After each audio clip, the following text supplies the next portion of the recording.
The Subcommittee on Europe will come to order. The purpose of this hearing is to provide members with an informed perspective of the U.S. policy toward NATO and an opportunity to discuss NATO's trajectory in advance of the June summit in The Hague. I now recognize myself for an opening statement. The Hague will be focused on funding for NATO. This first chart, and would you put it up and blow it up as much as you can, shows the NATO nations. They are listed top to bottom by GDP. They are listed on the right side by the percentage that they provide. Can you blow that up more? Blow it up so they...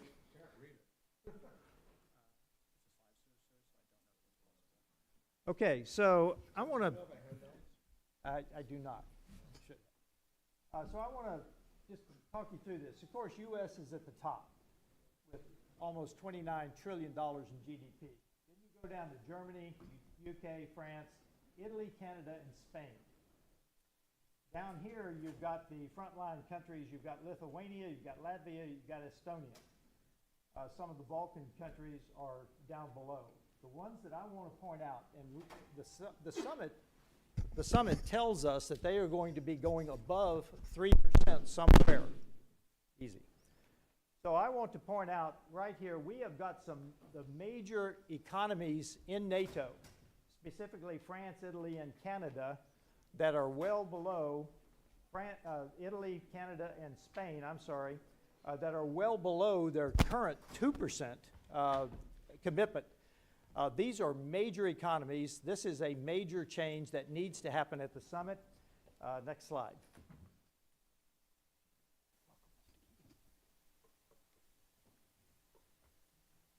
Now, just a couple of comparisons. This compares Poland to everyone else on the eastern flank. The eastern flank being defined as Estonia, Latvia, Lithuania, Romania, Bulgaria, and Hungary.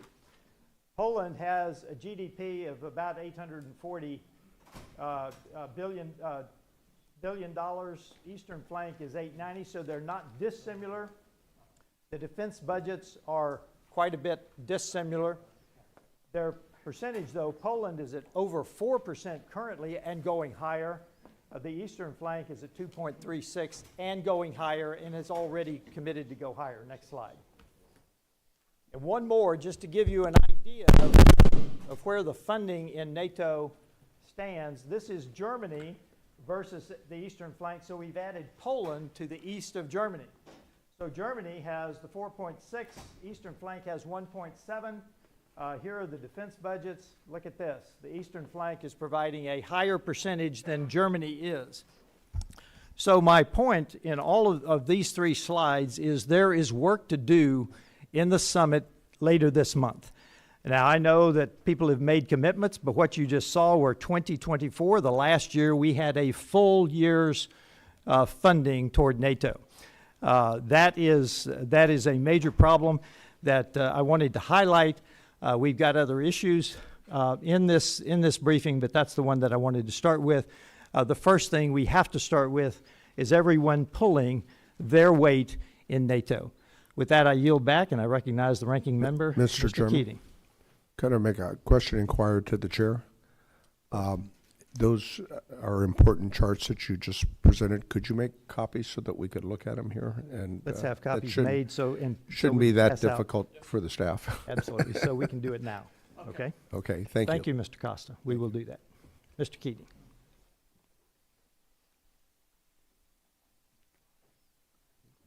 I don't know if this is working. Hello? No, it's not working here. How's this? Oh, good. All right, there we go. Thank you.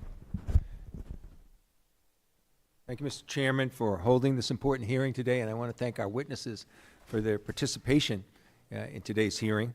More than 75 years ago, in the wake of World War II, the North Atlantic Treaty Organization was established to forge a safe, secure, and prosperous transatlantic alliance. From its inception, NATO's founding charter and its Article 5 principle of collective defense have been the underpinning of our national security and that of our European partners as well. We saw this in action after 9/11, when our allies sacrifice treasure and blood in our defense. NATO's necessity came into full view in February of 2022 when the Russian Federation initiated a full-scale invasion of Ukraine. Since the invasion, NATO has marshaled billions of dollars in military support to the Ukrainians who have defended the front line of freedom at great human cost. During the 2024 Washington summit, support for Ukraine within NATO was clear as allies agreed that Russia remains the most significant and direct threat to the security of the alliance. Just 1 year later, the Russian threat to NATO remains all the pressing and all the more real. At that summit, NATO allies also agreed to increase defense spending to build on the alliance deterrence. Countries like Poland and the Baltic states have well exceeded the 2% mark, while others, like the United Kingdom and Germany, have committed to and passed legislation to ensure their defense spending increases in accordance with the alliance's requirements. Meanwhile, other countries have lagged behind the 2% mark, and it's absolutely imperative that all allies commit to adequate defense spending levels at the upcoming NATO summit in Hague. Unfortunately, NATO continues to face serious threats to its security. The Trump administration's policy towards NATO has been inconsistent and chaotic. It's no wonder that the alliance is just confused about where Trump and his cabinet are on these critical issues. On the war in Ukraine, Trump's Secretary of State has said Russia started it. Meanwhile, President Trump said Ukraine started it. Trump's Secretary of the Treasury says Putin is a war criminal. Trump's chief negotiator for Russia, Steve Witkoff, said Putin is not a bad guy and that he's trustworthy. Secretary of State often said Putin was a war criminal. When I questioned him 2 weeks ago, Secretary of State wouldn't say that. At the United Nations, the Trump administration abandoned our allies on a resolution siding with Russia, Belarus, and North Korea. It's no wonder Trump's ambassador to Ukraine, Bridget Brink, resigned, citing policy disagreements. As we approach the 76th NATO summit in The Hague later this month, the Trump administration must take advantage of the opportunity and set the record straight. First, the administration must not step back from its leadership role in NATO. Reported proposals to abandon the Supreme Allied Commander for their European position or reduce the focus that's there in the force posture in Europe, because any of this will do nothing but harm the deterrent effect of our alliance. Second, the Trump administration must continue to encourage allies and partners to spend more on defense. I know this sentiment is bipartisan, and I want to thank Secretary General Rutaf, as well as former Secretary General Stoltenberg and Ambassador Smith for your work on doing this in the previous administration. Third, the Trump administration must make clear at the upcoming NATO summit that the United States and the entire alliance is prepared to increase the cost on Russia for its ongoing war of aggression in Ukraine. This must start with acknowledging the facts on the ground, something that the Secretary of State was unable to do when he testified before this committee last month. This includes telling the truth. Russia is the aggressor state. Vladimir Putin is a war criminal who's carried out atrocious crimes in Ukraine, including the kidnapping of 20,000 children. And the United States must hold the Kremlin accountable for this war and the horrific crimes Russia has committed in its wake. Anything less represents a failure of American leadership and an inability to uphold key American values. Finally, the Trump administration must build upon the prior administration's effort to expand NATO's relationship with the Indo-Pacific countries. Russia's war in Ukraine has a direct implication on the Taiwan Strait, and ensuring robust relationships with our Indo-Pacific allies is vitally important for this transatlantic relationship. I want to thank our witnesses again for being here, and I yield back the balance of my time. Other members of the committee are reminded that opening statements may be submitted for the record. We are pleased to have a distinguished panel of witnesses before us today on this important topic. I was extremely impressed with the written testimony of all three. I'd like to start and introduce Rear Admiral Retired Mark Montgomery. CCTI Senior Director and Senior Fellow at the Foundation for Defense of Democracies. Sir, you are recognized for 5 minutes. Chairman Self, Ranking Member Keating, distinguished members of the committee, on behalf of the Foundation for Defense of Democracies, thank you for having me here to testify. Look, we're here to discuss the future of NATO, the alliance that successfully led the Western democracies through the Cold War and the U.S. triumph over the Soviet Union.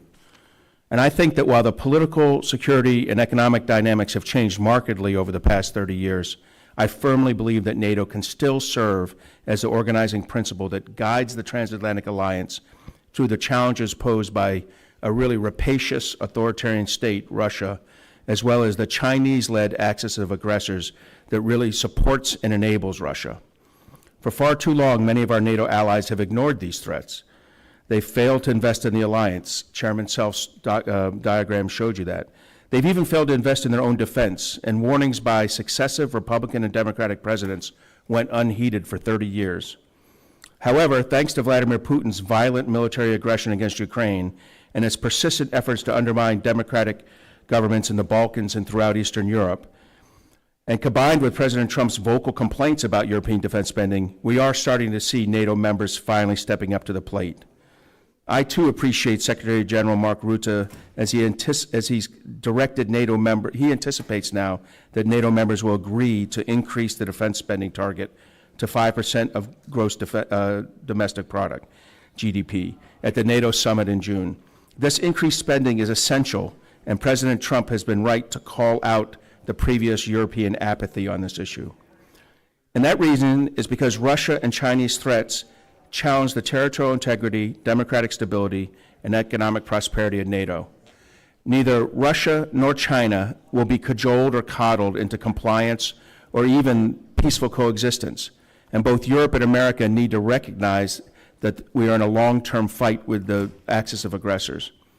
But between these two authoritarians, the chief threat to peace and democracy in Europe is Russia. And Putin is not some misunderstood regional leader or an aggrieved actor reacting to NATO expansion. He is instead a stone-cold killer. He's launched wars of conquest, invading his neighbors 3 times in the past 20 years. He has ruthlessly and violently crushed democratic movements growing in his hinterlands, and he is currently harassing, torturing, and murdering his domestic critics. If NATO is going to prevail against this Russian menace, it is going to need U.S. leadership. It is going to need European defense investments, and it's going to need collective action to punish its adversaries. My written testimony covered 10 recommendations to achieve success. I'd like to highlight 5 of them here. First is the one Chairman Self highlighted. We need to establish and maintain NATO defense spending targets at 5% of GDP. NATO's national governments, even those not within range of Russia's long-range fires, must commit to Secretary General Rutte's proposed new spending pledge of 3.5% of the GDP on defense and another 1.5% on defense enablers, like their industrial base, infrastructure protection, and cybersecurity. This includes the United States. Second, we need to act to protect the critical infrastructure essential to NATO's military mobility. Moving troops and equipment efficiently over land, sea, and air is essential to NATO's ability to project power and sustain forces to fight and win our wars. European countries must prioritize critical infrastructure spending to align with NATO's war plans, not their domestic plans, particularly as it relates to flowing U.S., UK, and French forces into and through Europe. Third, we need to maintain U.S. enablers and force posture in Europe. NATO's strength is measured by how quickly it can move and fight. That speed depends on U.S. enablers, our strategic lift, our operational logistics, our intelligence, our command and control infrastructures. These are capabilities that no other NATO ally can provide. That is why forward stationing U.S. forces and equipment across Europe is essential to NATO's warfighting capacity. The answer to this challenge from Russia is not for America to do less, but for Europe to do more. Fourth, we need to arm Ukraine to defend itself and survive, and not force Ukraine to agree to an unacceptable ceasefire negotiated under duress, or even worse, to lose the war. And Ukraine needs 2 things above all else. First, they need constant U.S. intelligence support, and second, they need access to the American-made munitions for them or for Europe to purchase. And then fifth, we have to punish Russia for its aggression. Putin will only change his calculus if the cost of continuing the war becomes unsustainable for him. The United States and Europe must increase pressure and impose costs on Russia by ramping up sanctions on the Russian war machine, starting with its energy revenues and the shadow fleet of fossil fuel deliverers that support that. In summary, I think we need a comprehensive transatlantic effort, defense budget that reflect today's challenges, the resilience to withstand assaults from adversaries, and a clear-eyed commitment to the alliance. If we have those three pillars in place, the United States and its European allies will once again prevail over the forces that threaten peace and security, both in Europe and globally. Thank you for the opportunity to testify, and I look forward to your questions. Thank you, Admiral. We had a clock malfunction just like they do in basketball games, but thank you for your testimony. I now introduce Dr. Niall Gardner, Director of the Margaret Thatcher Center for Freedom and Bernard and Barbara Lomas Fellow at the Heritage Foundation. Welcome, sir. You're recognized for 5 minutes.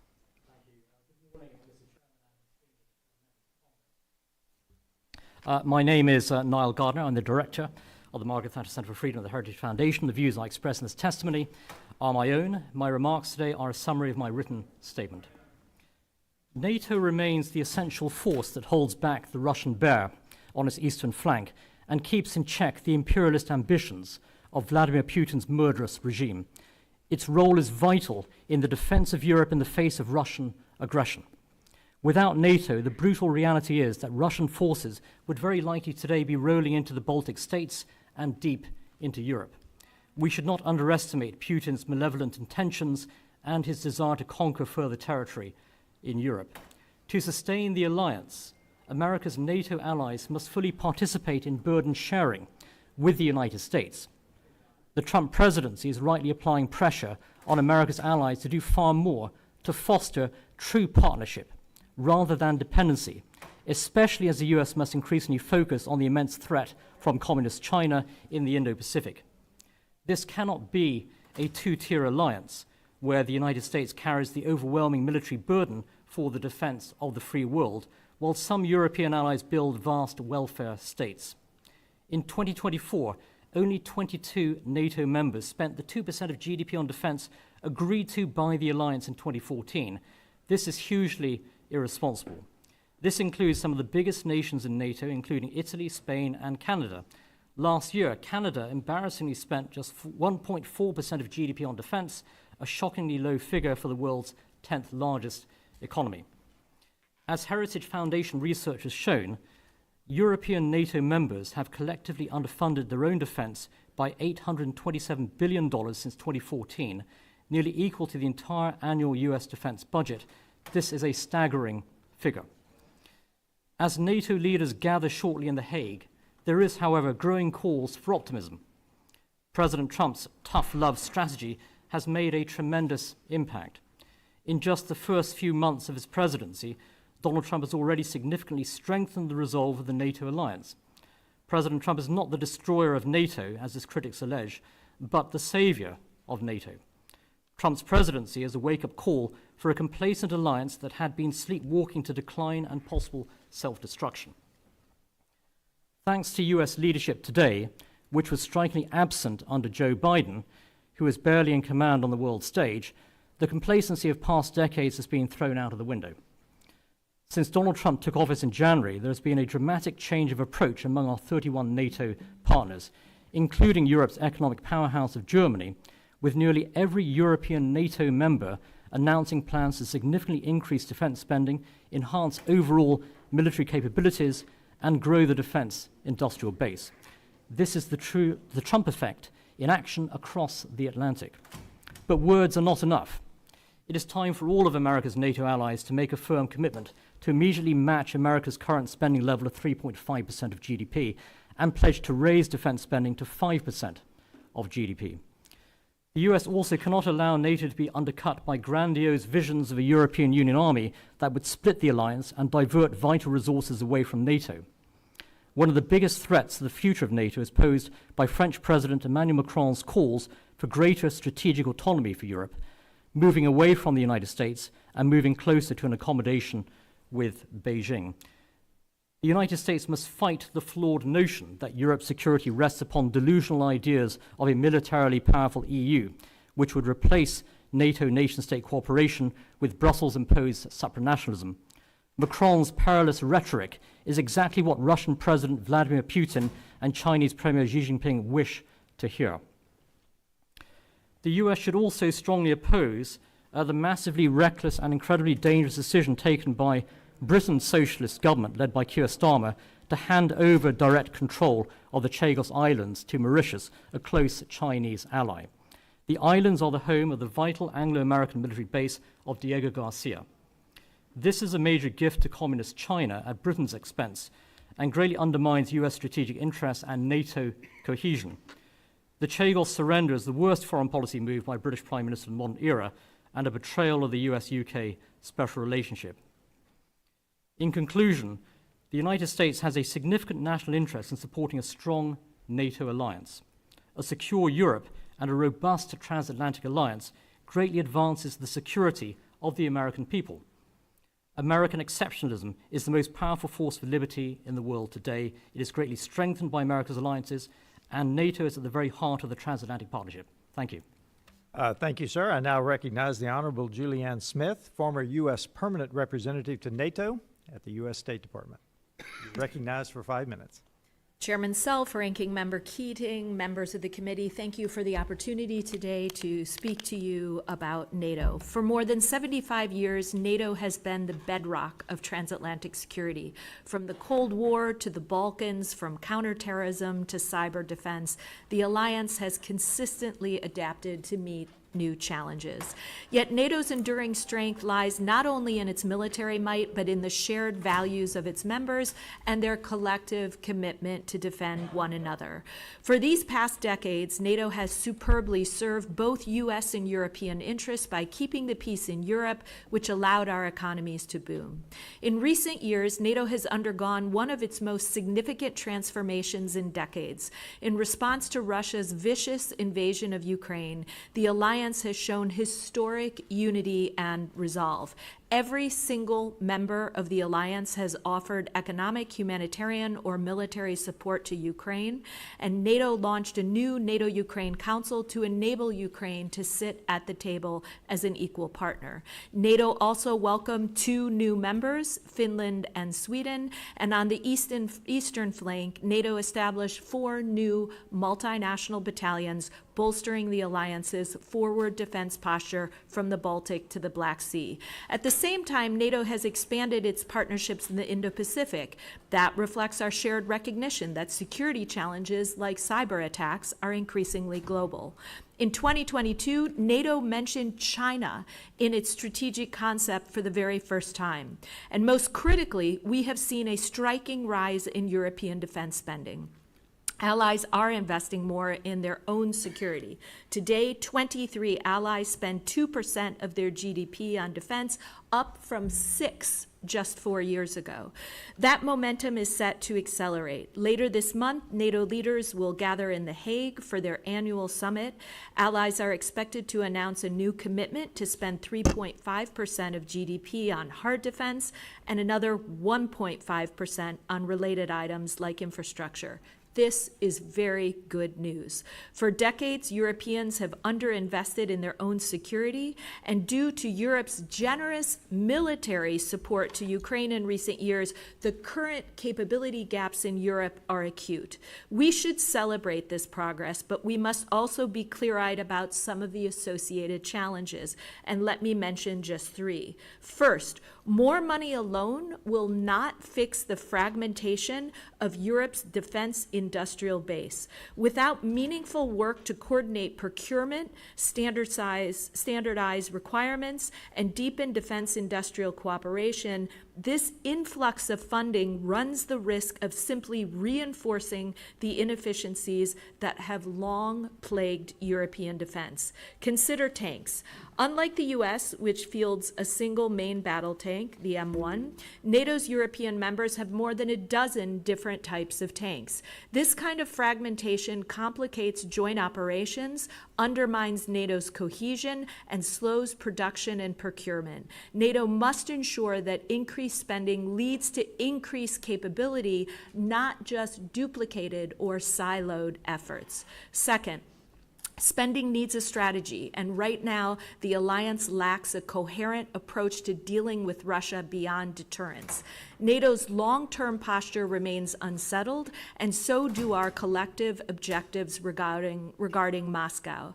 NATO allies created a plan to tackle such questions when they committed last year to unveil a new Russia strategy during this year's summit in The Hague. But the alliance paused work on that strategy for fear that it might not reach consensus in the current political climate. That was a mistake. Without a clearly articulated and forward-looking Russia strategy, we risk losing the political rationale for sustained investment. Finally, the alliance today is grappling with a growing trust deficit, which is quietly shaping the way that allies approach increased defense spending. Many European governments worry that U.S. support for NATO is now conditional and subject to sudden shifts. Some allies worry about the recent U.S. shift away from support for Ukraine. These new uncertainties are leading allies to hedge their bets.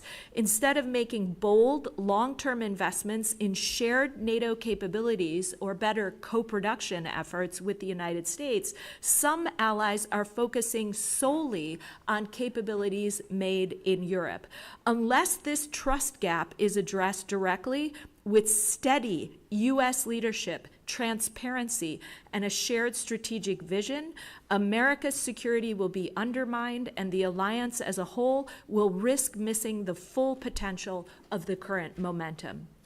In sum, NATO remains the most successful military alliance in history, and it is crucial to both U.S. and European security. But the way we manage this moment will define the next generation of transatlantic security. We must lead with vision, with principle, with humility, and we must invest wisely and anchor our efforts in strategy and solidarity. Thank you very much, and I look forward to your questions. Thank you very much for 3 strong testimonies. I now recognize myself for 5 minutes. I want to start with, I want to start with what I think is one of the most unstable areas of NATO, and that is in the Western Balkans. As you know, or may not know, General Cavoli told me in my recent visit with him that Bosnia and Herzegovina could collapse overnight. And you may remember back in 1999, NATO, in actually their first operation, went to war for Kosovo by bombing Serbia. We now have, and if you look at the map, you have Slovenia, you have Croatia, there's Bosnia, there's Montenegro, there's Albania, there's Bulgaria, there's Romania, surrounding 3 entities that are not part of NATO. Everyone I just named are part of NATO. You've got Bosnia-Herzegovina that's split between the Croat Muslims and the Republika Srpska. You've got Serbia and you've got Kosovo. Kosovo wants to be, the president tells me that NATO membership of Kosovo is the most important issue for Kosovo. And yet we have 4 NATO members, some of whom actually were in NATO back in 1999, that participated in protecting Kosovo from Serbia. Now we've got, I would like to start with you, Dr. Gardner. What can we do to bring more stability to the Western Balkans, which is a flashpoint, has been historically and traditionally a flashpoint, to bring stability to the Western Balkans through admitting Kosovo to NATO? Is that a viable solution? Thank you very much for your question, Mr. Chairman. And I think the situation in the Balkans today is one of upheaval, ongoing crisis, especially with regard to Bosnia-Herzegovina, where we have a fundamental, I think, lack of national sovereignty and self-determination. You have, in effect, a sort of European elite that rules over Bosnia-Herzegovina. And we need to see, I think, the restoration of full sovereignty and self-determination.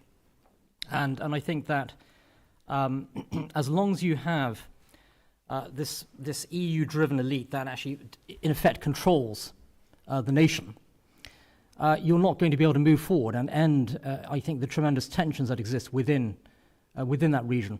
With regard to Kosovo, I think great steps have been taken in terms of advances within the nation.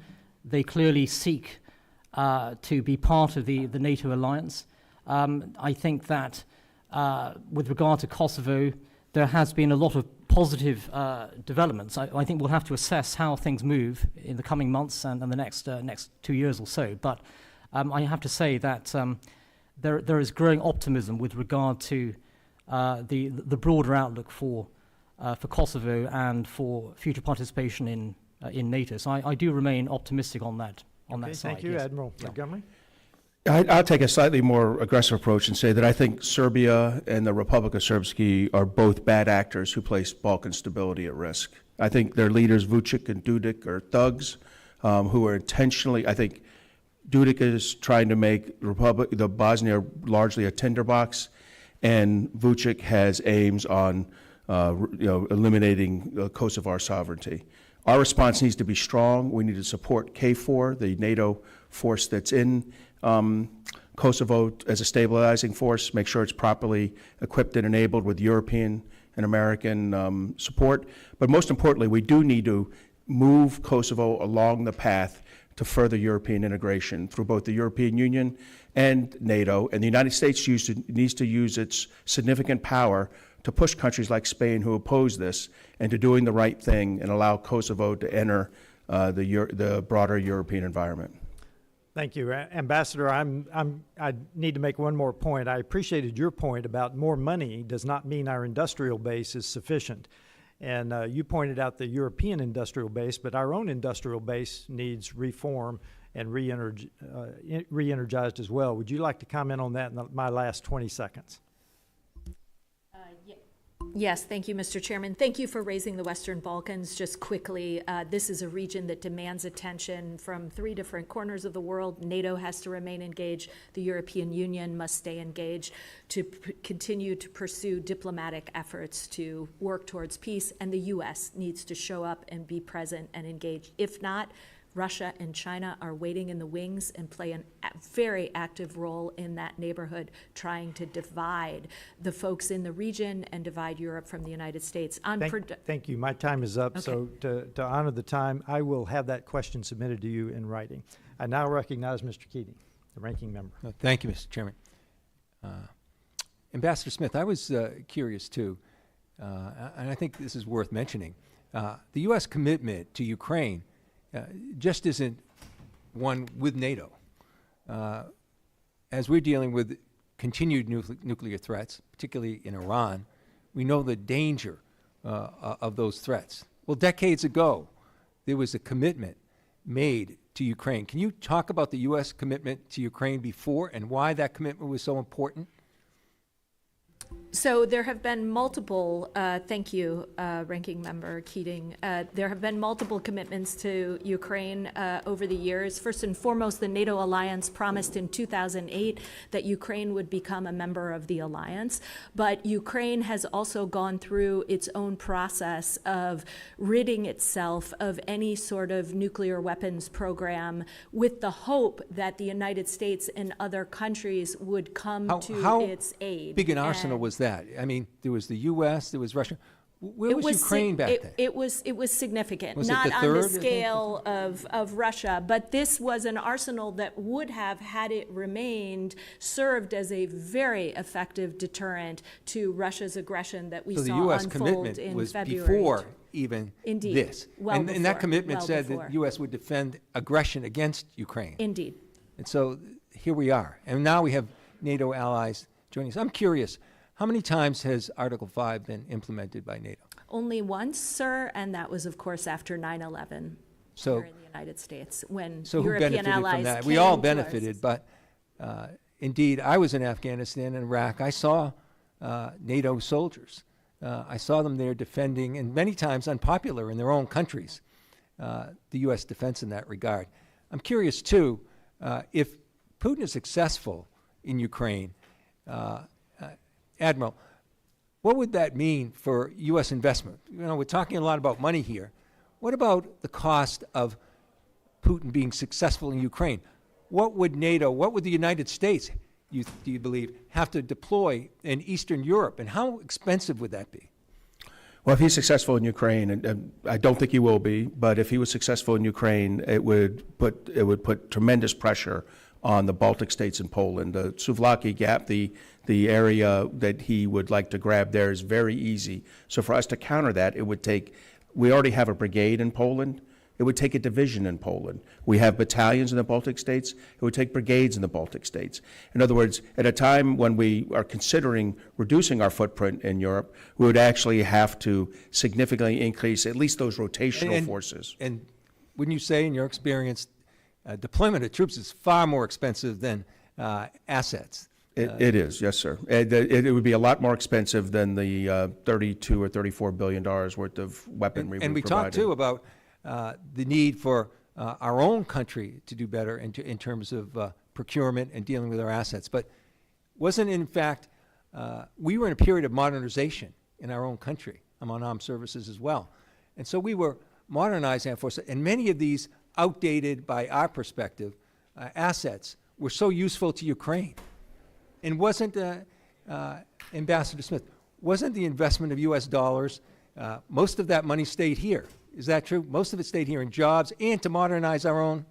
So we benefited by this investment, not just Ukraine. Absolutely. In many cases, Europeans have been purchasing equipment in the United States from our defense industrial base to send to Ukraine, as well as they've purchased equipment for their own use after they've donated more dated equipment to Ukraine. So these contributions have come back to the United States, and America's own commitments, the money that's been dedicated to Ukraine, has gone into building out our own capabilities as we've donated others. And how important, from a diplomatic standpoint, is it to be consistent? You know, I listen, as many people do, to the comments of Viktor Orban in Hungary and the things he's saying. How discordant is the comments by someone like Viktor Orban in Hungary in our effort? Well, it is disturbing to hear comments from our friends in Hungary that they have very mixed views on supporting Ukraine. They have found some smaller ways to support Ukraine, but this has been a challenge across the alliance to maintain that unity. But the key to it has been U.S. leadership. Well, and when the U.S. quickly, I've got leads, 6 it brings seconds left. the allies together. Would you say a savior of NATO would say you're on your own, or go it alone? Does that make sense? No. Donald Trump said those. I yield back. Thank you, and I recognize the representative from Ohio, Mr. Davidson. Thank you, Chairman. Thank our witnesses. Appreciate the timely hearing today. Microphone. Well, the button's pressed, but it works, just not well. So if the sound guy can do something about that, that'd be great. But so let me start over. So thank you for the hearing. It's timely, and I would ask unanimous consent to submit Vice President Vance's speech in Munich for the record. The administration sets the foreign policy for our country, and the administration's been very clear where the Biden administration wasn't. The Biden administration never would define the mission in Ukraine. They would never say what exactly they want to accomplish. The Trump administration has been clear in Ukraine by saying we want to help restore peace. And that is what the President and Secretary of State and every other tool in the executive branch is trying to do, is to restore peace. When you look at Vice President Vance's speech in Munich, he asked the fundamental question, what exactly are we defending? And not just territory, but ideas. And values. And I think it's noteworthy because we see people from Western Europe claiming asylum in Hungary so they don't go to jail for free speech or for participating in a political party like AfD or the now majority party in Poland or the winner of the presidential election from the Conservative Party there. So you see values that are undermining the institution. In the United States, by funding NATO, essentially becoming the de facto security force for NATO, has enabled Europe to spend their money on everything but defense. We've served as their defense, and it's been the umbrella to which they've extended their membership eastward. So we're pulling security while they're undermining the values that made us the West, the values that when I was in Berlin, walking through Checkpoint Charlie in the days after 9 November 1989, that we said we were defending. And instead, it's the other way. So, you know, Ambassador Smith, I just want to be clear because of this ongoing discussion about Ukraine. Is Ukraine a NATO member country? It is not I today. didn't think so. Yeah, we're certain It's of that. one of NATO's But- closest partners. But we seem to keep treating NATO as Ukraine as a member of NATO. Should we make Ukraine a member of NATO? The alliance agreed in 2008 and stated that Ukraine will someday become a member. Right now, there's no consensus across the alliance to do so. Yeah, there's clearly not a consensus, and I think for a good reason, because if we brought Ukraine into NATO, we would immediately be in a state of war. One of the things that people like to refer to is Article 5. So, you know, Admiral Montgomery, you said in your testimony that, quote, the U.S. posture in Europe gives NATO's Article 5 its teeth. I worry that, you know, that kind of proves my point that it enables the European Union member countries to basically rely on America's blanket of security and underinvest in their own. And I guess at some point, is your own view that Article 5 would obligate us to fight a war, actually be immediately in a state of war if a NATO member country was attacked? Article 5, well, if there's an Article 5 violation determined by the alliance, then I think it's highly likely the United States would participate in that war. And I do think we are the enabler. There's no doubt our GDP is equal to all of Europe. So it's likely that if we were all spending we're currently spending, I know the graph said something else, but I think we spend about 3.02%, 3.025%, to put a specific number on defense. We don't spend that. I mean, I got to be clear here. We're barely clear of the numbers we want them to get to. But if we're spending that much, and they spend that much, we will be able to secure ourselves and deter Vladimir Putin from doing things. My goal is not that we fight Article 5, but we make it clear to Putin that should you attack a treaty ally of ours, like the Baltic states or Poland, we will hold you accountable. And therefore, when he sees how strong we and Europe together, and I agree with you completely, Europe needs to carry its load, and Europe was apathetic for 30 years. But they're coming around, led by the Eastern Europeans. And even the president has acknowledged that the Eastern Europeans, who are spending 4% and now soon 5%, deserve our support. The president's spoken about the Baltics that It's way. good, and I'm glad you acknowledge that Congress actually has the decision on whether we go to war, so Article 5 doesn't automatically trip it. You know, my time is largely expired here, but I just want to point out that, you know, President Eisenhower thought that if we were in NATO for 10 years, that we would not have succeeded in the mission in NATO. So I think it's worth questioning, as Vice President Vance did in Munich, what are we doing here? Thank you. I now recognize the representative from Nevada, Ms. Titus, for 5 minutes. Thank you, Mr. Chairman. I don't know if these things work or not. All right, I'll go back to, thank you. All right, just taking a little different tack. We've seen Russia launch information attacks and European countries that are in sensitive political contexts, and we've seen it in Georgia, we've seen it in Moldova. It's also extended to NATO countries like Romania in their recent election, and all these attacks are aimed at causing confusion. They deepen political and social divisions, they destabilize societies, and the ultimate goal is weakening NATO, I believe. So, Ambassador Smith, I'll start with you. Can you tell us how NATO is working with allies, partners, and private sector actors to kind of identify, expose, and address and combat this foreign disinformation that's coming from Russia? Thank you very much, Representative, for raising Russia's hybrid tactics. They use a variety of tools to try and divide societies from within and divide Europeans from each other and Europe from the United States. They fly into NATO airspace. They use disinformation campaigns. There have been incidents of sabotage where suddenly we've seen arson attacks of warehouses full of weapons destined for Ukraine. We've seen undersea cables cut. So this is a standard playbook on the part of the Russians. NATO has increasingly turned to improving and strengthening its toolkit. We have better cybersecurity tools. We now exercise and train to test where we would hit that Article 5 threshold under some potential hybrid attack from Russia. We have better surveillance in the Nordic-Baltic space, looking for incidents where they're about to clip another undersea cable. So NATO is the place where we can work hand in glove with our European allies to get a stronger and better toolkit to deal with Russian gray zone tactics.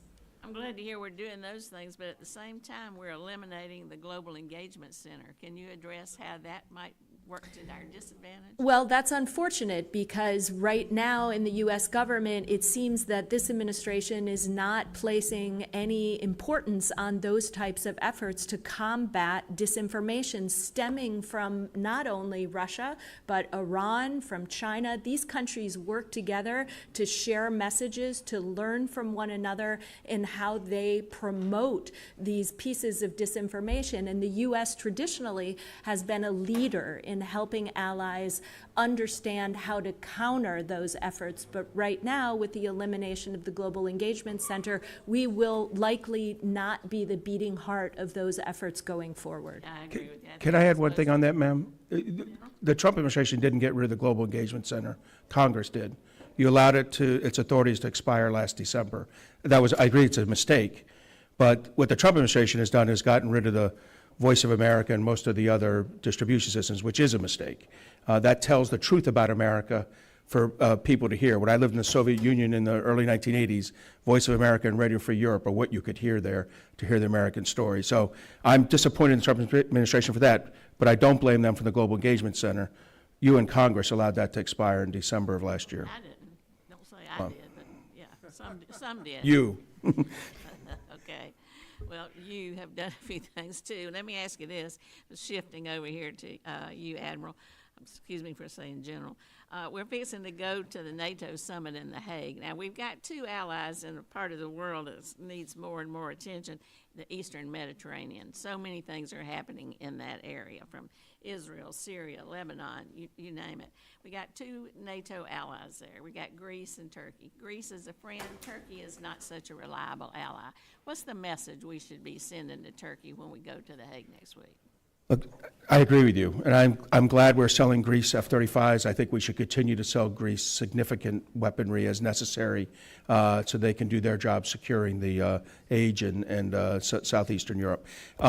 Turkey needs to get a strong message from us that they should not be eligible for the F-35 until they completely give up the S-400. I'm very concerned that the administration is going to remove one little part, direct the movement of one little part from the S-400, and then say Turkey can buy F-35s. That's a mistake. Turkey needs to be held accountable for its bad decision-making on the S-400s and on its support for Hamas. And I think that's the strong message that needs to be delivered by the administration in The Hague and elsewhere. Thank you. Now yield back. I now recognize the representative, Ms. Kim. Good morning, everyone. Thank you, Chairman Self and Ranking Member Keating, for holding today's hearing, and thank you for joining us today. I want to ask my first question to Mr. Montgomery. NATO's ability to deter threats from Russia depends on a robust and responsive defense industrial base. However, Europe's defense industries face critical vulnerabilities in supply chains, production capacity, and procurement strategies, as highlighted by Russia's war against Ukraine. And with some NATO allies still falling short of the 2% GDP defense spending pledge, that also limits investments in modernization and readiness. So can you talk about the specific steps that NATO allies can take to address any vulnerabilities in Europe's defense industrial base, especially when it comes to critical munitions and advanced systems production? Yeah, thank you for bringing that up, and you're absolutely right. You know, as we look, as we sourced Ukraine over the last 3 years, 95% of the what U.S. provided was U.S. equipment, but more than 50% of what of the Western equipment provided by the Europeans was U.S. equipment. They do not have an effective defense industrial base. I also don't believe they can properly conceive of what is needed. It took you, Congress, 40 years to build the current defense industrial base, and trillions of dollars in direct investment. And the Europeans have not made those commitments. And when I hear President Macron talk about a European solution to this, the amount of money he discusses is way too low. So the truth is the Europeans are going to need to rely on us over the next decade to rearm themselves, and they're also going to need to build their own defense industrial Do you have base. some specific ideas as to how United States can help European allies in overcoming those shortfalls? And at the same time, we need to ensure the interoperability within our alliance. I think we should take the the example we have right now with Rheinmetall, a German artillery firm, which is partnered with with U.S. firms so that they can scale their production properly. So what I think is joint ventures between U.S. companies and European companies that build both in the United States for jobs in the United States, but also in Europe for jobs in Europe with that European money. That is the most logical, cost-efficient way. It's not what the French are proposing, but I think long-term, that's how NATO needs to settle out. Next, I want to talk about Russia and China. You know, in your testimony, Mr. Montgomery, you made it very clear that Russia under Putin is the, in quote, single greatest threat to peace and democracy in Europe. You also noted the role that China has played in helping sustain Russia's war in Ukraine and providing dual-use technologies and economic support. So we know China is bolstering Russia's defense industrial base with microelectronics, telecommunications equipment, and drone technology. So in that context, how should NATO adapt its deterrence and defense strategies so they can address the combined military and technological threats posed by Russia-China partnership? No, you're exactly right. And what I'm saying there is that Ukraine is actually fighting 4 countries right now: Russia, China, North Korea, and Iran. And I would say most of us think North Korea and Iran are the next biggest problems. They're not. It's China. China's backstopping Russia's economy. They've increased their imports and exports more than 30%. As you said, they provided the microelectronics that are going to into cruise missiles and ballistic missiles. They're striking Ukraine every night.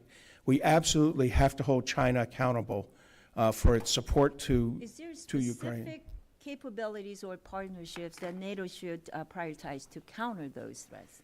Yeah, so I do believe it's NATO's role in an Asia-Pacific context will be very European in nature, very economic in nature, I'm sorry. So that what we need to do is start working together on how we sanction and export control China properly. And we need to get the Europeans more engaged in that and committed as we are. And one more question regarding the NATO and Western Balkans.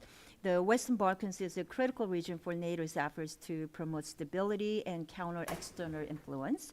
Russia has intensified its efforts to undermine NATO and EU integration in countries like Serbia, using disinformation, economic leverage, and political interference. So what specific strategies should NATO employ to counter Russia influence in the Western Baltics or Balkans, and particularly in Serbia, as I mentioned, and where the favorable perceptions of Russia are growing, especially, like I said, in Serbia?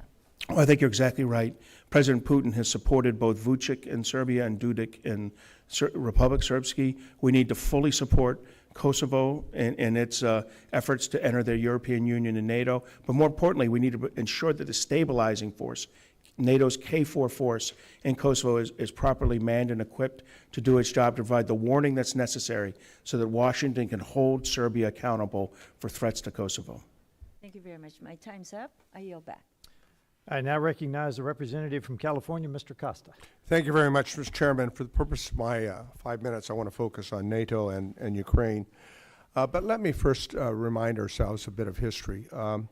When Russia invaded Ukraine on February 24th, 2022, there was strong bipartisan support that this was about good versus evil. Very clear, good versus evil. Let me quote from a speech that President Ronald Reagan gave in 1983. To ignore the facts of history and aggressive impulses of an evil empire is simply to call the arms race a giant misunderstanding, and thereby remove yourself from the struggle between right and wrong and good and evil. President Ronald Reagan in 1983. I submit to you, ladies and gentlemen, members of this subcommittee, that this is still about good versus evil, bottom line, okay? So when we look at NATO and when we look at the United States post-World War II, would you not, witnesses, share that the United States and whoever has been president of the United States, World War II to today, has been viewed as the indispensable leader of the free world? Ambassador Smith. Absolutely, Representative. The U.S. has led the alliance since it was created 76 years ago. It has provided not only The indispensable leader of the free Yes, world. Dr. absolutely. Gardner, would you agree? 100%. The United States is the indispensable leader of the free world. It remains so Rear today. Admiral Montgomery, what would you say? I'd say absolutely, and we should keep the command of SACEUR as part of that indispensable leadership. So we're part of the seminal moment in world history today as we look at what has taken place, because Putin has been very clear. Although the Soviet Union has imploded, he still has visions and dreams of restoring this Russian empire. Does he not? Would all three of you agree? Yes. Yes. I mean, he's been very clear in all of his speeches here. So, Ambassador Smith, yes or no, do you believe a strong NATO alliance is important to counter the rising and aggressive forces of China? Yes, I do. Not to suggest that the NATO alliance is going to operate in the Indo-Pacific, but it's deepening partnerships with Japan, South China Korea. is very carefully watching what we're doing in Ukraine. Would all Indeed, three of you agree? indeed. Yes. Yes. Whether or not we're going to maintain our commitment to our allies and to a democratic and free Ukraine? Yes. The world is watching, would you not say? Absolutely. So therefore, this is a seminal moment in American and world history with our NATO allies. Yes. Yes. Agreed. Admiral Montgomery, the probable outcome of the support, and you've been there, I know, recently in Ukraine, of the F-16s and other support to ensure that, and of course, we're all amazed, but we shouldn't be, because once again, I remember all the intelligence briefings we received prior to Russia's invasion of over expectations and under expectations, but the Ukrainian brave people are the MacGyvers of this new type of warfare. Would you not agree, Admiral Montgomery? I do, and their use of the F-16 has been exceptional in the few months they've been operating them. And what should we be doing to ensure that those aircraft are fully operational and able to achieve their capability? We gave them the F-16s, the European countries did, without what's called life cycle maintenance.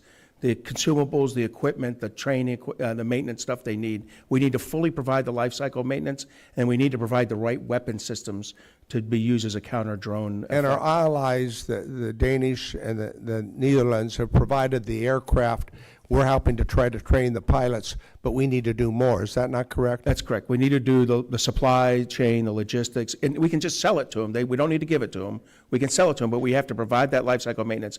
And, sir, I have to emphasize, we need to give them the counter-drone rocket systems, the APKWS, that you need to fire from those systems. You wrote a column about this last week. There are very types of systems that the aircraft are lacking that we should provide. What are they? The rocket system I just mentioned, a active jamming system. The jamming system is very important for the protection of these That's right. We aircraft, want to right? make sure that the pilots who are trained in the United States and the aircraft, of which they have limited numbers right now, as you said, for the Netherlands and Denmark and eventually Norway, survive. They are fighting them exceptionally, but they could use more support from us. Let me finally indicate, when Secretary Rubio testified before the committee here about a week ago, they talked about maximum pressure on Iran to prevent them from obtaining nuclear weapons. And by the way, I agree with that. And I urge the Secretary, what are we doing to put maximum pressure on Russia to ensure that they understand that we mean business and we're going to stay with our allies? What should we be doing? We should be sanctioning the people who are helping the shadow fleet evade sanctions. In other words, Chinese, Indian, Turkish companies that are taking the fossil fuels that are shipped from Russia on their shadow fleet and allow them to circumvent the existing sanctions campaigns. Neither the Biden administration nor the Trump administration has properly enforced sanctions to allow that to happen. And if we put maximum pressure, maybe Russia will come to the realization that we mean business? Potentially. He is Vladimir Putin, so I won't say yes. Thank you. I've extended my time, Mr. Chairman, and I will submit further questions for the record. And I recognize the representative from Florida, Ms. Luna. Thank you, Mr. Chairman. First and foremost, I'm going to have to disagree with my colleague's sentiment, as Ukraine, as our ally. Ukraine is not a member of NATO. Aside from that, Zelensky hasn't held actual elections since the war started, so I don't know what free and fair democracy does that. But aside from that, if we're looking at the U.S. total spending in NATO, it's 3.38% of the defense budget, which is a lot of money. My question, and I'd like to actually point out, we just saw two senators took a vlogging trip to Ukraine yesterday. It was Senator Blumenthal and Graham, or I guess it was over the weekend.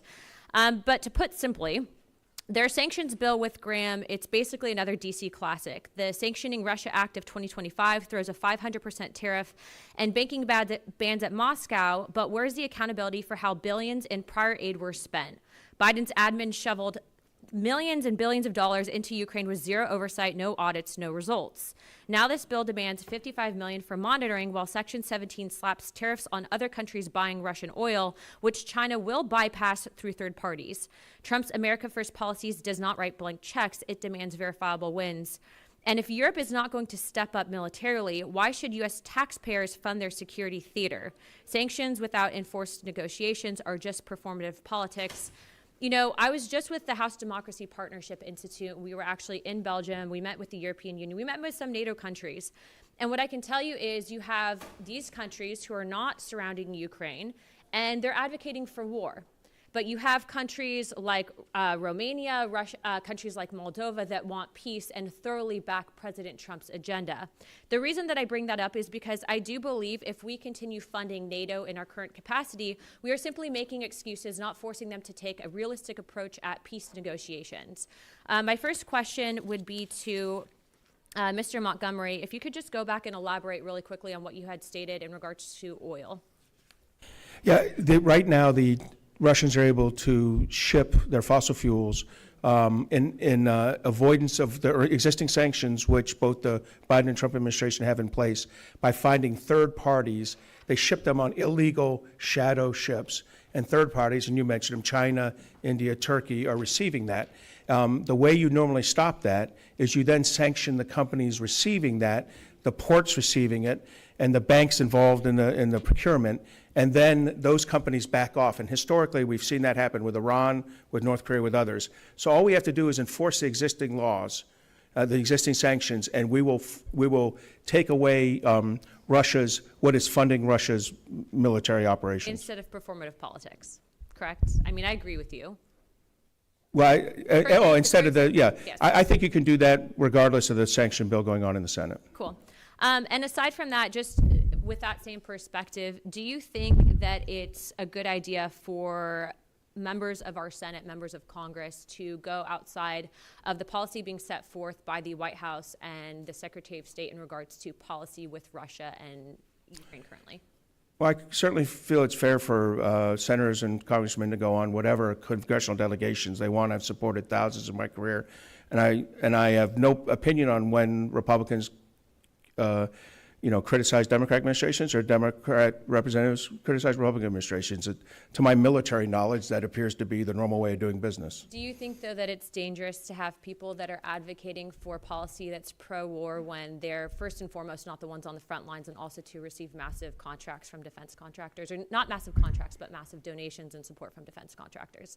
I know Senator Graham, and I believe he honestly that wasn't directed believes. at Senator Graham, sir. That seems to be a problem, not just in the House, but also the Senate, not specific to one member, both Democrat or Republican. I as a retired military officer, I'd never hold a politician accountable for expressing his or her views. Sorry. I mean, a politician should be able to express his or her views. Oh, no, I understand that, sir. I was just asking simply yes or no. But I thank you for your time, and obviously not trying to attack you on this. I appreciate you being here today. Thank you, Chairman. I now recognize the representative from Rhode Island, Mr. Amo. Thank you. Thank you to our witnesses for being here. We know that United States leadership in NATO is essential to our own national security. We must support our European allies as they take meaningful steps to ensure and increase their own defense spending and capabilities. And we cannot pull away and isolate ourselves as the current Republican administration seeks. Maintaining a strong leadership role in NATO means standing up to the biggest threat facing our European allies, Russia's aggression. But Republicans on this very committee remain silent as Donald Trump scolds our NATO allies, parrots Putin's talking points, and retreats on the global stage. As Russian attacks are stepping up, Trump is stepping back. He's not lifting a finger to support Ukraine in their fight for freedom, sovereignty, and security. And Russian aggression towards our allies can be seen in their sabotage of essential underwater technologies and infrastructure. At least 11 undersea cables in the Baltic Sea have been damaged since October 2023, including cables disrupting essential energy and internet services to our allies in Finland and Sweden. Ambassador Smith, could you explain how NATO is countering attacks against undersea infrastructure, and how can the U.S. support this work and protect our own underwater infrastructure from this sabotage? Thank you, Representative, for raising this particular issue. The clippings of or cutting of undersea cables is increasingly a topic of conversation across the NATO alliance, and allies have increased their surveillance, particularly in the Baltic Sea. They're sharing more intelligence, sharing best practices, and putting together a toolkit that will enable the alliance to fortify itself to these types of hybrid tactics. This is an area where U.S. leadership is indispensable, and if we continue to work through this particular issue through NATO, we'll see a stronger collective alliance response to these types of incidents. Thank you. And, this is an example where our adversaries, especially China, are watching NATO's response to Russia's aggression. Our response, our collaboration, our refusal to retreat from this task is a signal that I think is incredibly important. And, this is, emblematic of the response that we need to have to the increased coordination and cooperation between Russia, China, North Korea, and Iran, as they, of course, form a significant threat against Ukraine and NATO. And so China's continued investments in critical infrastructure and telecommunication systems, in particular across Europe, raises alarms about this coordination. And I'd love for you to share a little bit more about how NATO can and should counter the combined threat of coordination between those actors, Russia, China, North Korea, and Iran, especially with the investments from China in critical telecommunication systems. Well, this is actually a remarkable bipartisan story, and I guess there's not as many of those these days as we would all wish. But in the Trump administration's first term, they pushed the alliance to conduct a China review that put China on the map and got allies talking about what China's doing in and around Europe. The Biden administration grabbed the baton. We were able to get China into NATO's strategic concept, deepen our partnerships in the Indo-Pacific, and now handed the baton back to the second Trump administration. My hope is that this administration will continue to run down this path to heighten allies' awareness of what China is doing in Europe, whether it's economic coercion, disinformation, or fueling and helping supply Russia's war in Ukraine. And I think it's so important there that you highlighted the fact that the sort of current context of the Trump administration and its questioning of the NATO relationship doesn't have to be. And they've already proven that through the types of collaboration and commitment that we saw prior, carrying on from administration, whether or not it's a Democratic or Republican administration. These are about values, American values that we share. The last thing I'll touch on, and I may not be able to get your answer, but I'll try to do so in writing. The point I want to make here is that it's really essential that NATO maintain a unified position against the threat of Russia and their new partners. I have questions about Turkey in this moment. And, if you could briefly, how should the United States and NATO approach member nations who are maintaining those ties with Russia that imperil the strength of the NATO relationship? Well, Turkey is an important but complicated ally in the alliance. The U.S. needs to work with Turkey where our interests coincide. But in cases where we're at odds, we have to approach them with honesty and work through our differences, whether it's inside the alliance or in our bilateral relationship or in their relationship with Russia. I will say on Ukraine, in that first year in 2022, Turkey played an important role in trying to bring the parties together. We've recently seen renewed efforts to do so, welcoming both Ukrainians and Russians back to Turkey to hopefully negotiate. And hopefully that's the trend line that we see continue. With that, I yield back. And I recognize the representative from Texas, Ms. Johnson. Thank you so much, Mr. Chairman. And to our panelists, thank you all so much for being here today. I want to echo my colleagues and our witnesses' comments that NATO's very existence has averted world wars and made the United States safer. Let me be clear, it's not a waste of resources when we come together as allies to defend one another, as implied by some other members of this committee. The security and prosperity that we have enjoyed since world wars is no accident. Out of the fog of war, the United States helped found this now 80-year-old alliance that guaranteed under Article 5 that should any NATO nation come under attack, the other members will consider it as an attack against members all and will take all actions it deems necessary to assist. Article 5 has been invoked once in NATO's history, and that was on September 12, 2001, one day after al-Qaeda killed almost 3,000 people here in our homeland. In the following years, our NATO allies came to our aid, and 1,000 troops died in combat alongside Americans. But now we have a president who questions that same security assistance we relied on to keep our own nation safe. Just a few weeks ago, he said in the Oval Office, "You know the biggest problem I have with NATO? If the United States was in trouble and we called them, do you think they're going to come and protect us? They're supposed to. I'm not so sure." I find these comments incredibly reckless and irresponsible and dangerous to our national security in light of the one time when NATO's been activated, it was in our defense. Ambassador Smith, how does this suggestion that NATO allies will not defend each other impact our adversaries' perception of credible deterrence, and does this undermine our own security? Well, thank you, Representative. When the war in Ukraine started, I think both President Xi in China and President Putin in Russia made an assumption, and that was that the NATO allies would grow weary, that they'd grow impatient, that they'd grow distracted, and they wouldn't be able to maintain focus on Ukraine. But we have maintained focus on Ukraine.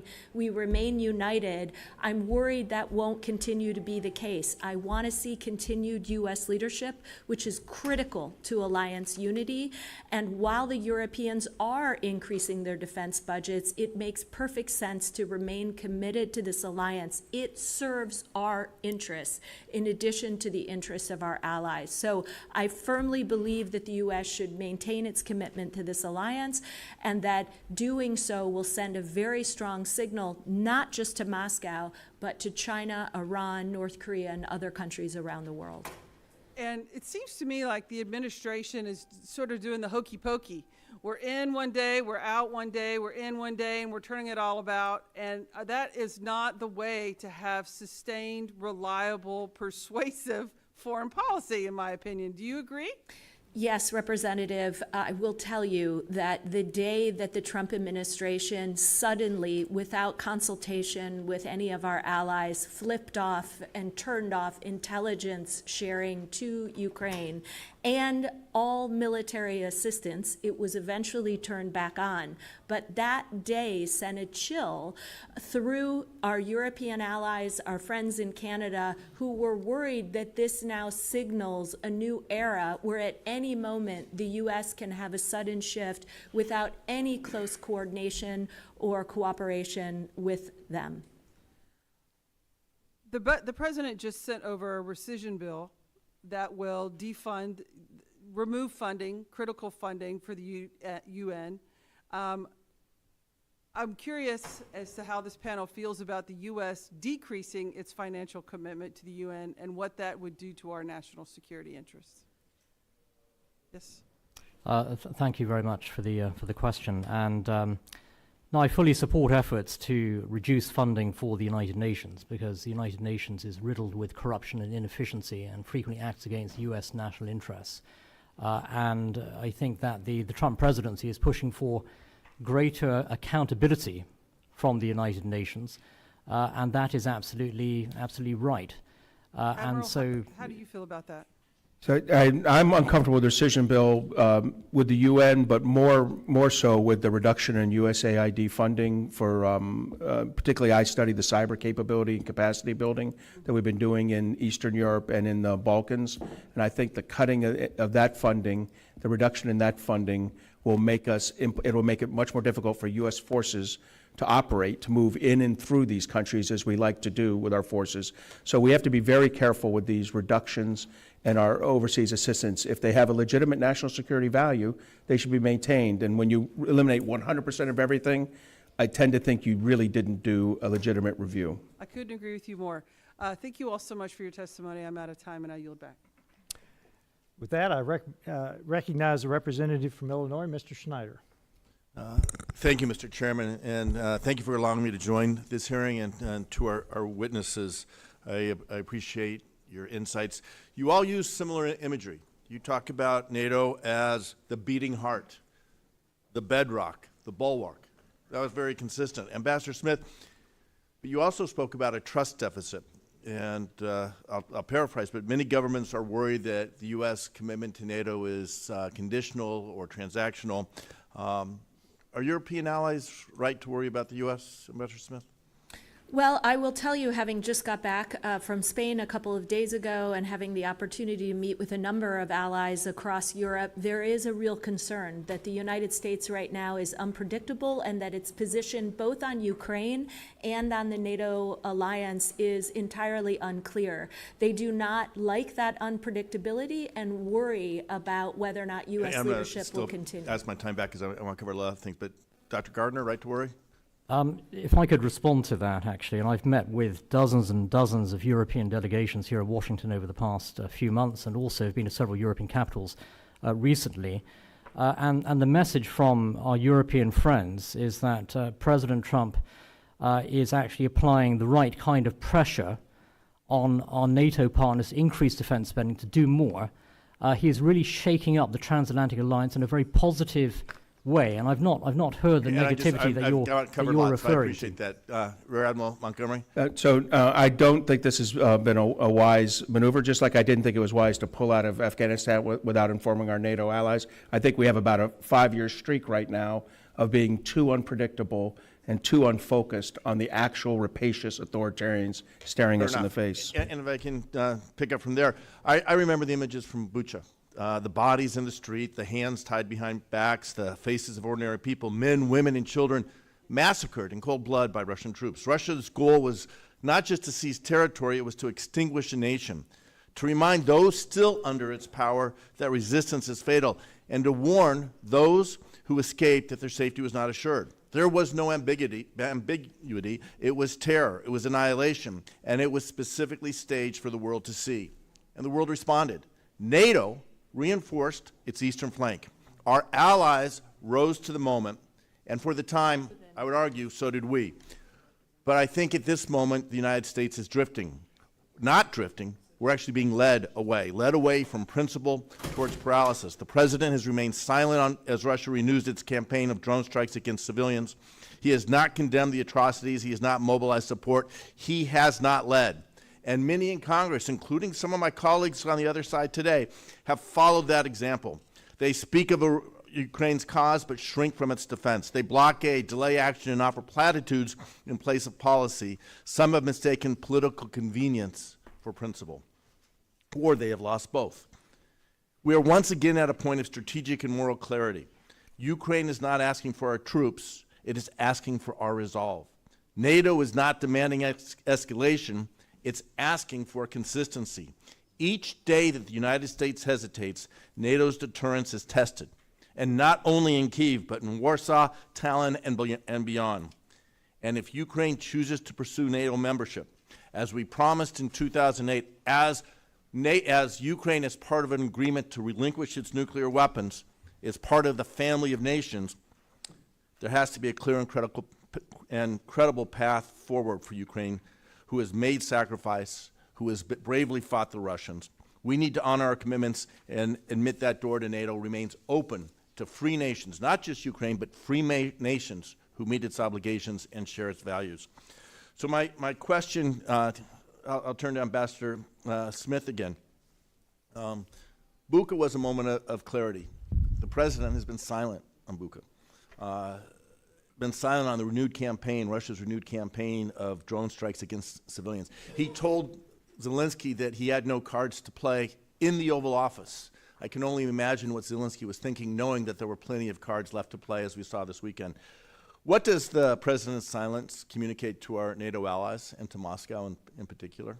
It has led to uncertainty about whether or not the U.S. is clear-eyed here about who is the aggressor and who is the victim. The U.S. needs to state repeatedly that Russia is the aggressor and Ukraine is the victim. We must apply more pressure on Russia to move towards peace, but we also have to ensure that Ukrainians don't have any limits on the size of their forces or whether or not they can build a future force so that this doesn't happen again. Thank you. I'm over time. As been noted here, NATO came to the United States aid under Article 5 after we were attacked on September 11th. NATO has led the way in ensuring that Ukraine is able to defend itself against aggression from Russia. There is no dispute. There should be no question. We have to be clear that that was the case. I appreciate the witness's testimony, and I yield back. I now recognize the representative from Delaware, Mr. McBride. Chairman, I request 30 seconds to make a unanimous statement. You're recognized, Mr. Keating. Thank you. Thank you, Mr. Chairman. Last hearing, you referred to Representative McBride as representative, and I can't fathom how you just can't continue to do that. In any case, it's obvious to me that Representative McBride wants to focus on the job she was elected to do.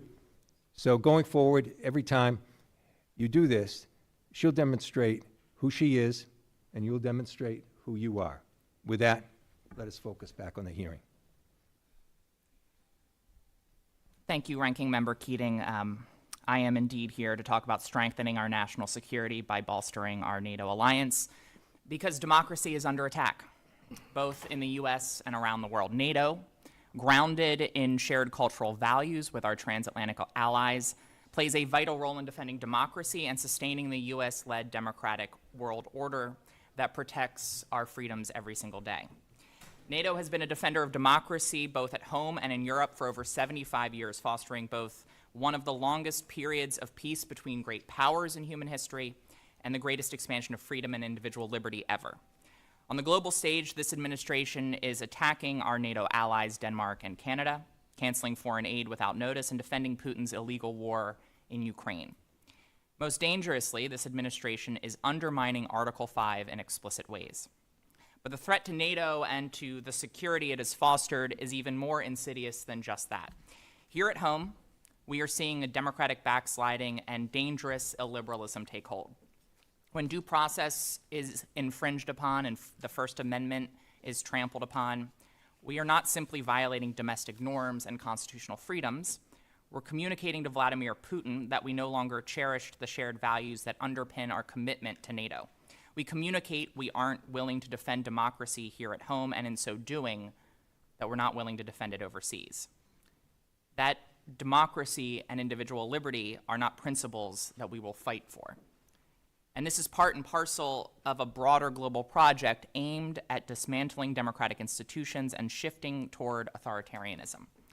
NATO is and has been a crucial alliance for our shared national security goals and our shared values. And I intend to work with this committee, with serious members on this committee, to ensure that we remain a leader and supporter of NATO's mission. So my question for you, Ambassador Smith, as someone who's represented the U.S. in Europe, I'm curious what long-term strategic consequences could arise if the perception takes hold globally that the United States is retreating from our democratic values, and how could that impact NATO's unity, its mission, and its effectiveness? Well, thank you very much, Representative, for that question. Look, the NATO alliance is rooted fundamentally in our shared values, and our shared values starts and ends with a commitment to democracy, to the rule of law, to human rights, etc. And so if we have a situation where certain allies are starting to question America's fundamental commitment to those democratic values, the foundation of the alliance simply won't hold.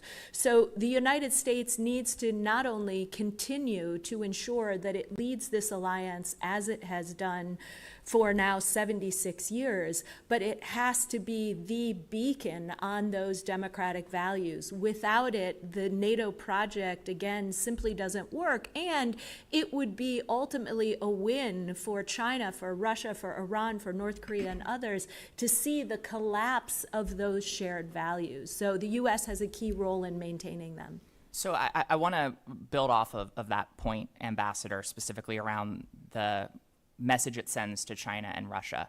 I touched on in my opening comments how a receding of democratic norms and values and rights here in the United States could communicate to Vladimir Putin that we are less committed to the values that underpin NATO. So I'd love to hear your perspective on how that illiberalism here, how that democratic backsliding here could potentially embolden Vladimir Putin.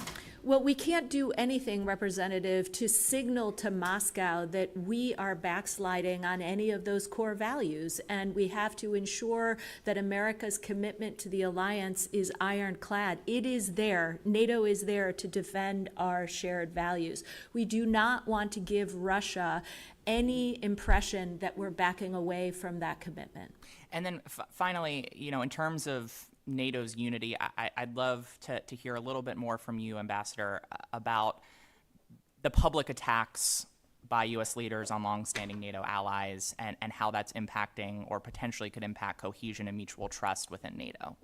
Well, look, we have been in this alliance for 76 years, and we argue all the time. I'm here to tell you, as the U.S. ambassador, I spend each and every week having debates, fierce debates, sometimes shouting debates with our closest allies. That's the way it goes in the alliance. It's like a family. Everyone feels comfortable arguing. But what you don't want to do is let those fierce debates internally boil over and give leaders around the world, autocrats, the feeling that NATO unity is cracking. You have to take those arguments head on, but work towards unity. And what I want to see is this administration reassuming and taking on that leadership role in the alliance, calling out Russia for its aggression and indiscriminate attacks on civilians inside Ukraine, and putting maximum pressure, not just on Iran, but maximum pressure on the Russians. Thank you. I'm over time. I yield back. The ranking member has agreed that we will have a second round. So I recognize myself for 5 minutes, and I'd start out. I've got a potpourri of questions here.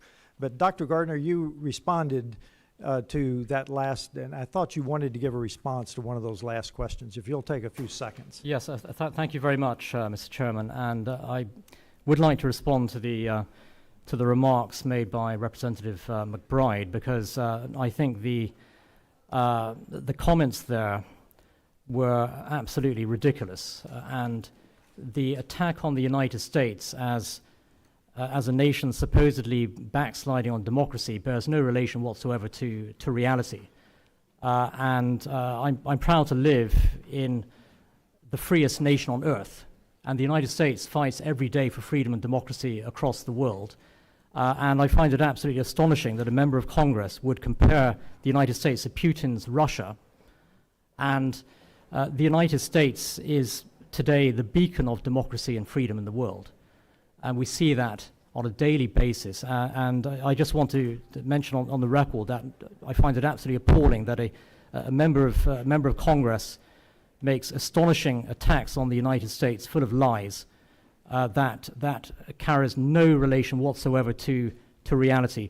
American leadership is incredibly powerful on the world stage right now. And the United States is leading the NATO alliance. based upon the principles of freedom and democracy and individual liberty. And we're seeing that. And we should be proud of that record instead of trying to tear America down as the left does all the time. We should be proud of everything this great nation stands for, and that includes at its very heart the freedom and liberty that are the foundations of this great nation. Thank you.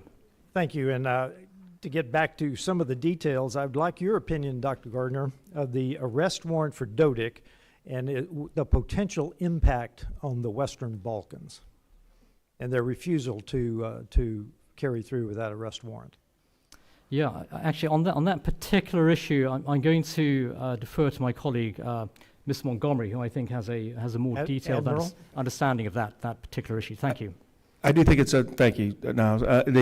I'll tell you, I'm not optimistic that the arrest warrant will be executed. I am confident that Dodik is a criminal and should be held accountable. And I'm afraid, I think I share your kind of implied concern in previous questions, that the Balkans are a tinderbox and that our inability to hold Vučić and Dodik accountable is eventually going to lead to an inflammation and a deeper requirement for European and potentially even United States to get involved. So I wish it would be executed properly.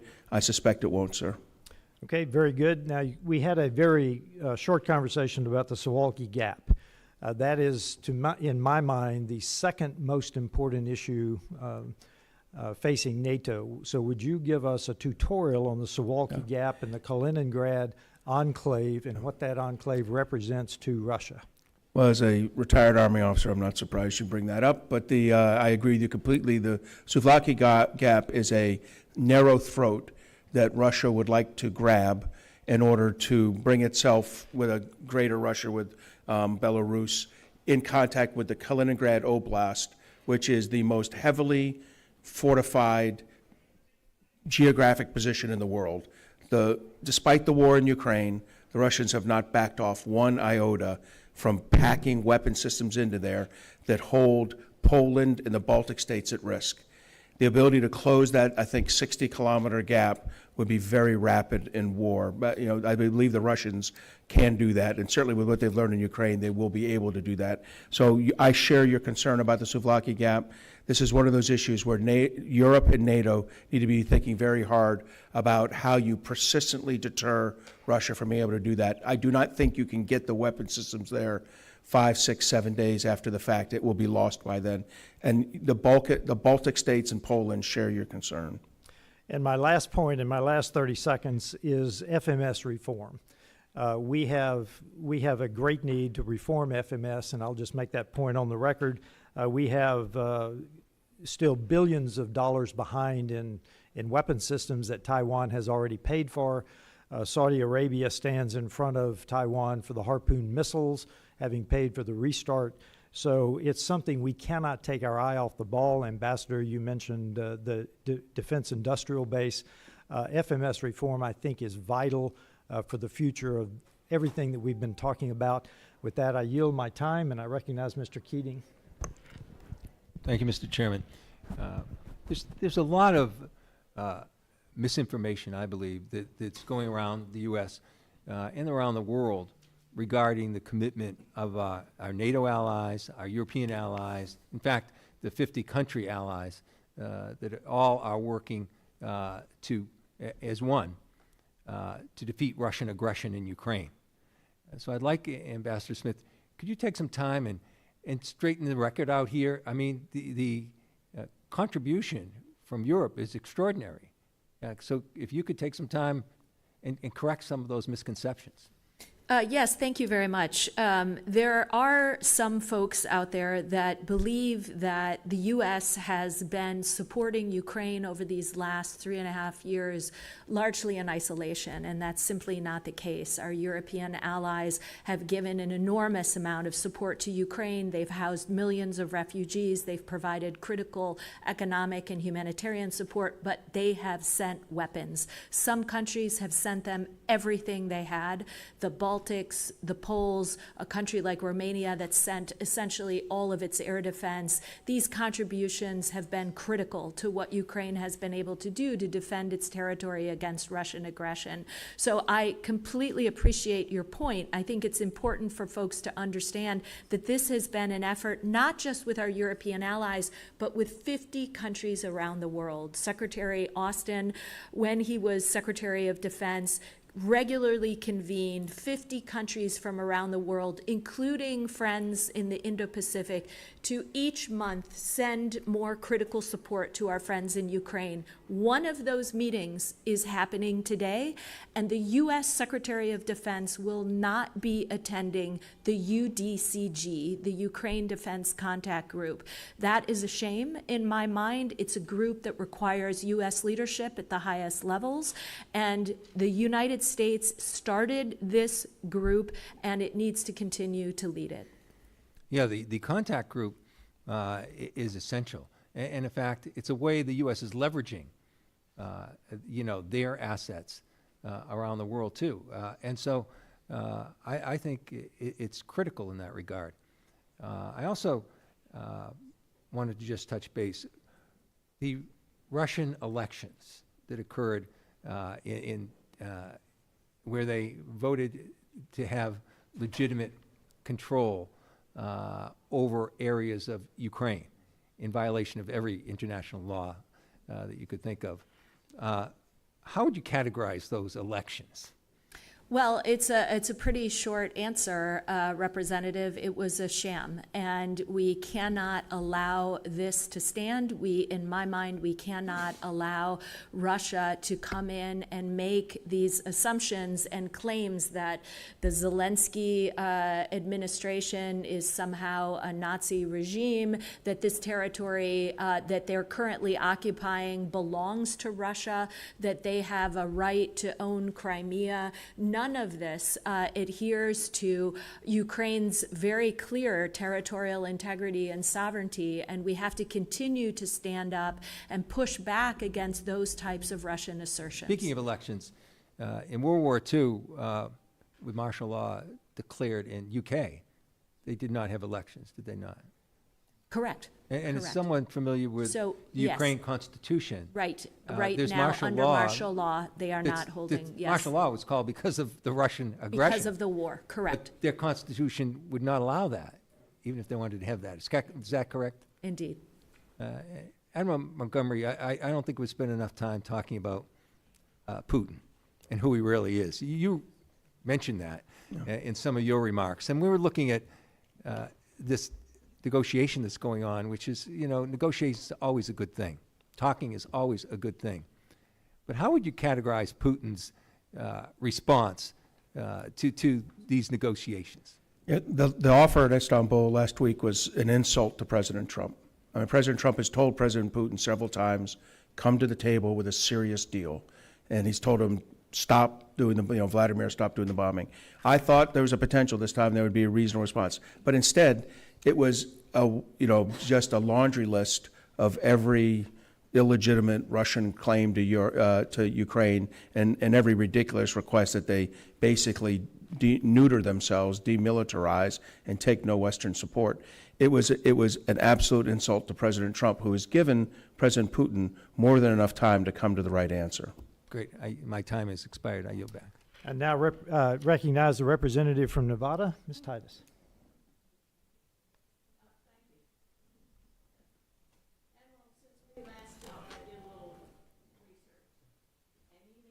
The Trump administration was not the one that eliminated the Global Engagement Center, but rather you pointing in this direction. I said it wasn't me, but you meant Congress simply allowed it to expire. Now, the White House Republicans did indeed refuse to include the extension of the sunset in the FY National Defense Authorization Act, and based on some since debunked conspiracy theories. But the Biden administration tried to keep their work going by putting its mandate in the State Department's Counter Foreign Information Manipulation and Interference Office, the RFIMI. Now, unfortunately, then, on April the 16th, Secretary Rubio announced the closure of that office as a way to, and I quote, champion free speech. Now, since you asserted that Congress failed in its decision to not reauthorize the GEC, do you also believe that the Trump administration failed in its decision to close the RFIMI? So, and I know your staff will go do more research, and you'll read that I've written 3 articles condemning the closure of the Global Engagement Center But I wanna hear it on the and record. President Trump's closure of this. I absolutely believe we need to counter disinformation. The closure of the Department of Justice, Department of the Federal Bureau of Investigation, FBI, and Department of Homeland Security's disinformation shops was equally reckless by this administration. So I absolutely think that we should be looking for disinformation. Russia and China are aggressively conducting cyber-enabled economic warfare and influence operations campaigns against this country. The one final thing I'll say is the most deleterious, worst information operations campaign going on in this country is the use of TikTok. TikTok, you and Congress properly banned it last year. President Biden signed it into law. TikTok is being used by China to change the social narrative in our country, to convince the 180 million 18 to 35-year-olds who use it that the United States is not a great country, that China's suppression of Uyghurs is okay, that China's suppression of Taiwan is okay, that the Russian invasion of Ukraine is okay, and that Hamas's terrorist act against Israel was okay. TikTok needs to be banned. To me, that's the worst disinformation operation, but I agree with you completely that we need a global, something like the Global Engagement Center. I've argued for it for about 2.5 years now. I was just pointing out that the actual problem was Congress failing to reauthorize it. Thank you. I just wanted the record to clearly show who all was responsible and what the whole context in the story was. And if you weren't answering it the way I had hoped you would, I'd take offense that you think my staff has to do my research, but you can write your own books. But thank you for that answer. I now recognize the representative from Illinois, Mr. Schneider. Thank you, Chairman Self. And before I do ask my question, Dr. Gardner, I have to tell you I take great offense. You're respectful people, honorable people can disagree on policy.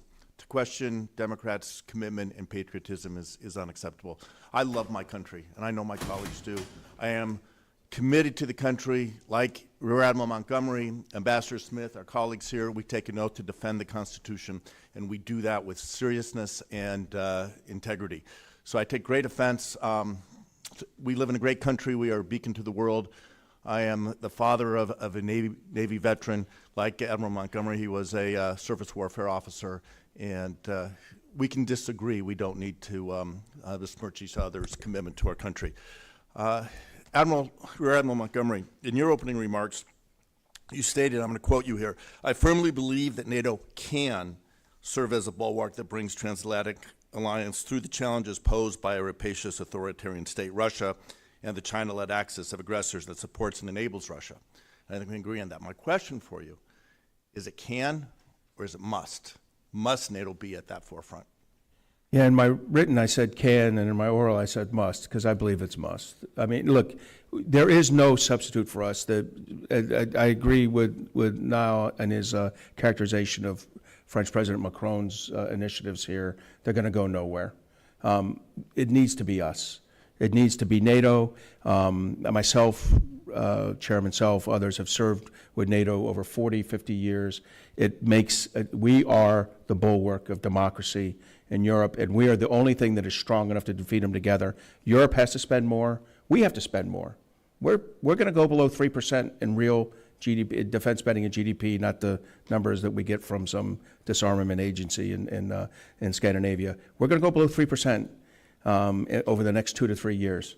We need to get ours up. They need to get theirs up. It's the only way we can defend ourselves. And I think it was Ambassador Smith, you talked about it. We need to do that in a coordinated way. We need to have a strategy, and a strategy follows a vision of the role of NATO, what role it plays today, but also into the future. What do you see as the role for NATO looking to the future? Well, I would like to see I would like to see the alliance complete that strategy on Russia. I think existing in a world where the allies can't agree on a Russia strategy doesn't bode well for the future and this huge surge in spending. But from a more technical perspective, I think NATO can help drive co-production.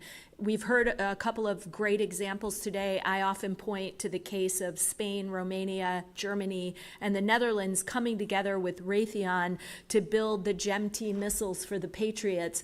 Those types of co-production efforts are the way of the future. And NATO can help that happen, but not if the alliance is hemorrhaging trust and Europeans feel like they want to back away from us. So the U.S. has to recommit.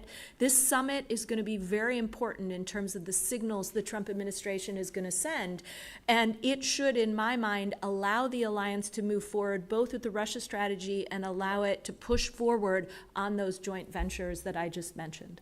I couldn't agree more. You answered actually my follow-up question, which is that U.S. role. What is the impact of messages coming from the administration, the going one way on Monday and a different way on Tuesday and a complete reversal on Wednesday? What's the impact of getting to the strategy and the vision we need to achieve? And let me give you just one example of where we are with public attitudes in Europe. In Denmark, they have created this app on your phone so that you can go through the store and find U.S. products so that you can avoid them. That's where we are right now. I attended in Denmark. I attended a wedding in Canada last weekend, weekend before last. It's not good. It's not good.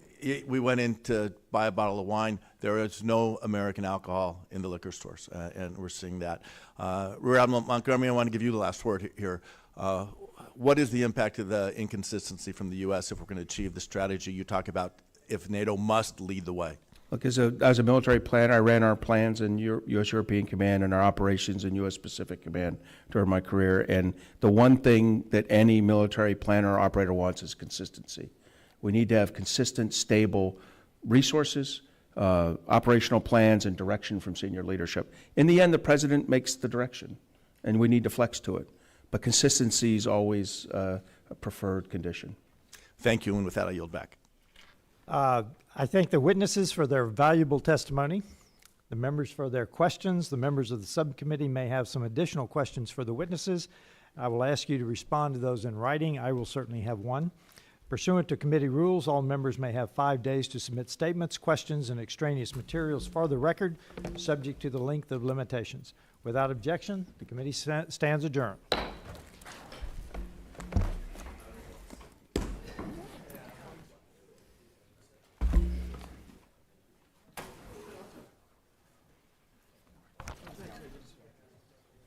I don't know if you remember me, Klaus.